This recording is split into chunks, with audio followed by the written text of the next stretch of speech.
Hey everybody, we're Barry and Tracy. Welcome back to Joy Hub, where we help leaders, teams, and couples journey into deeper joy. And we are in our fall colors today. I know. Some may mistake it as garnet and gold for a certain team. That's not it at all. Your hair looks especially nice today too. Oh, I like you, that. honey. I like that. It's very nice. So we're gonna carry on a conversation we started recently with you all about self-reflection. In particularly today, we're going to talk about blind spots and the importance of what we can learn about ourselves in learning about blind spots. Yeah, and we're not talking about this because we're experts or that we don't have any blind spots. We very obviously have a lot of blind spots. We've discovered a lot of them over the years. Yes. But I think it's an important thing. Like blind spots, like what are blind spots? They're areas of our lives that are very obvious to other people, things that we struggle with, our tendencies to our personality that we're not always aware of in life. And so why is it important to point out blind spots? Because it can affect us professionally. It can affect us especially personally and within our family units. Because what's obvious to everyone else isn't always obvious to us. And so it's just like one example I thought of when I was thinking about the idea of blind spots is we've all experienced that time when you go into a restroom and you're in a restaurant or you're in a social setting and people are like pointing down at your feet and you don't realize like you've walked out of the bathroom trailing like half the roll of toilet paper behind you. You've done that? I have done that before. I haven't done that one. It happens a lot in the women's restroom. I've done the one with a lot of food stuck in my teeth, or maybe even something hanging out my nose. Right, and obviously, either scenario, you want someone to tell you, "Hey, you're trailing toilet paper around the room," That's or right. that you have food stuck in all of your you're teeth. not a good friend if you don't do that.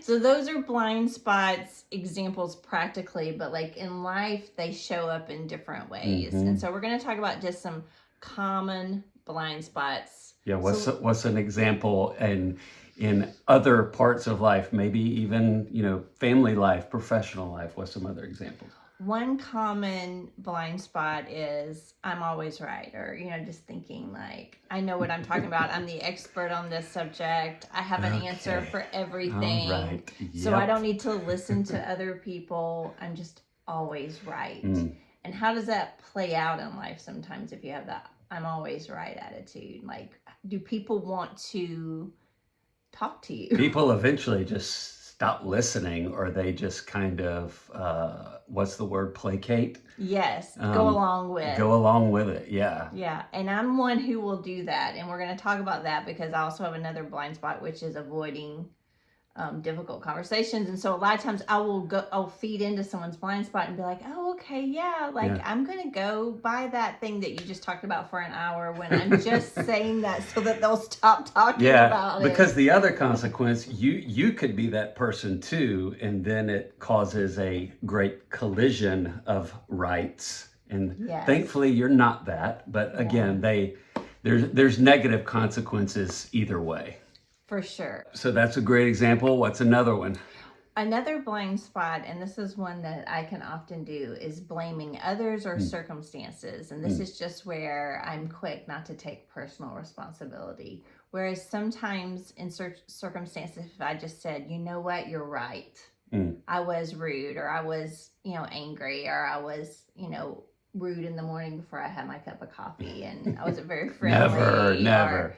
I did lose my temper with these children who were driving me, even now I'm like, who are driving me crazy because they're asking a million questions, it's always just saying, yes, I behaved badly, but it's like because of that or because of this person. And what it's really saying is, I may have behaved badly, but it's the other circumstance or the other person's fault. And so people don't really want to open up to you over time if you're someone who they're trying to really help you grow professionally or personally by saying, hey, you need to take responsibility, but you just want to push it off on. It's always someone else's problem. That's right. And it may not even look like blaming, like, I can't believe you did that made me do that. It may be even just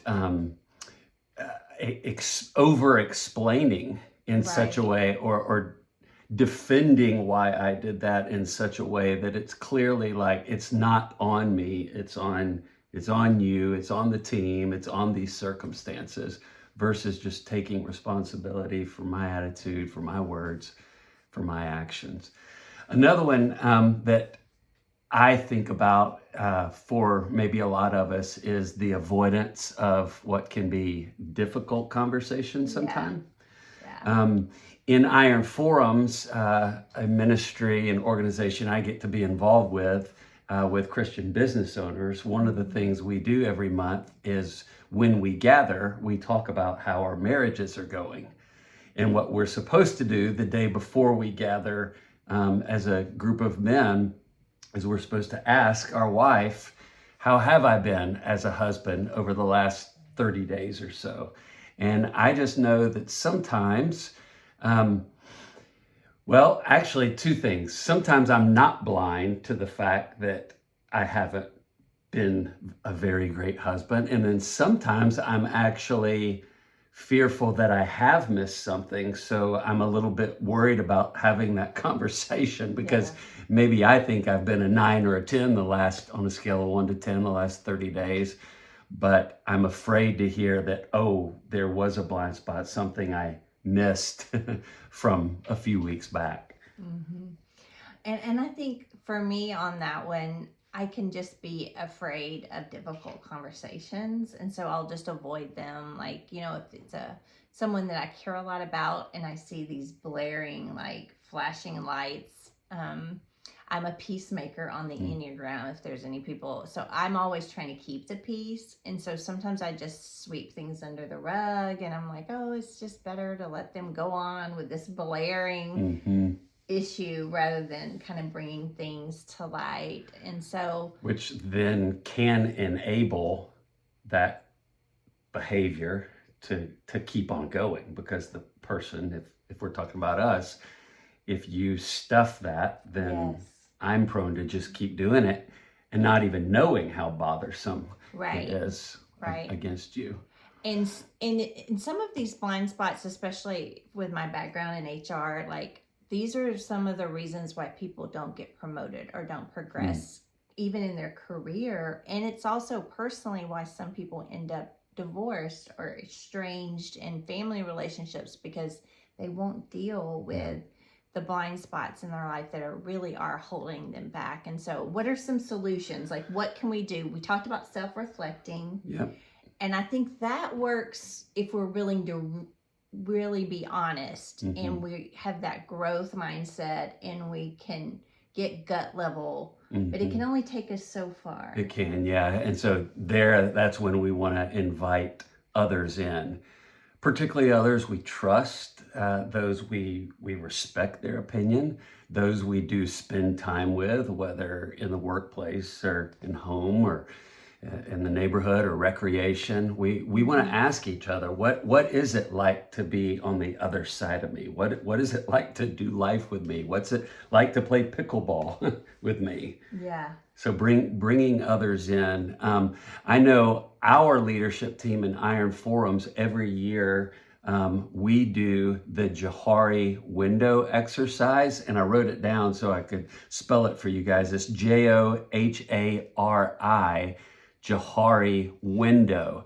I Mhm. would encourage everybody to take some time to look that up and see who you might be able to gather around you to work through that exercise together to help identify blind spots. And another thing is just simply finding someone you really trust who'll give you honest feedback. Won't just say, "Oh, you're perfectly fine. You don't need Right. to." You need someone who'll be honest with you and say, "What is?" And you don't want to be overwhelmed with too much information. So if you ask the wrong person and they're like, give you a list of 20 things, like that's not the right person to go to Mm. either, because we're not really called to like tear down, but like Yeah. maybe just find one person that's your trusted resource that will tell you the truth and say, what is one thing Yeah, that that's you good. see is maybe a blind spot that I could work on, and That's good. just build from there, Yeah, that is awesome. Well, I hope that this was helpful. I hope that everyone watching will take some time to think on this, to spend some time, like we've talked about, self-reflecting, but also inviting others in. Because as we grow to know ourselves, as we seek change, that actually will bring us all into deeper joy. So it's great being with you guys again. As always, please like the video, subscribe, so that YouTube will pass this content on to others. Yes, thanks. See you guys soon.